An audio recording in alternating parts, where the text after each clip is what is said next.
Brazil has now recorded more than 500,000 coronavirus deaths, making it only the second country after the US to pass that figure. More than 2,000 people have died of COVID there in the past day alone. There are protests across Brazil. The banner reads, "Bolsonaro out."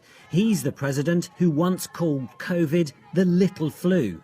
And they blame him for what's happening. The sanitary crisis in Brazil is being seen as a man-made disaster. And the man that many Brazilians are blaming is, of course, the president himself.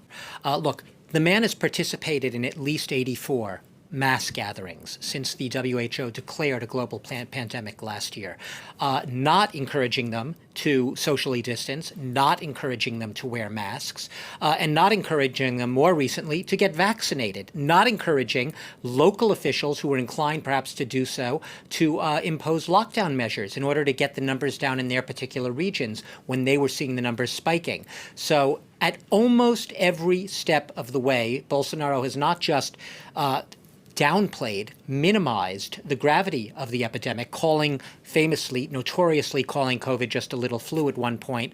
He has done everything possible to limit the degree to which local officials could have containment measures. It is not by coincidence, Thomas, that Brazil, just on Friday, June 18th, had nearly a third of all COVID deaths in the world. Let me repeat that. A third of all COVID deaths on planet Earth were in that one country. President Bolsonaro says the economy has to stay open. He says people might get COVID, but they'll definitely starve to death.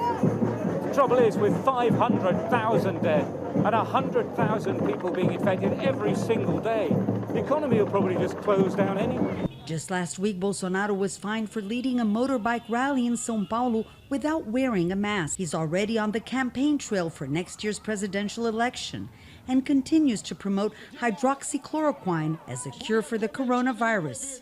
This is happening while a Senate committee is still investigating the government's handling of the pandemic.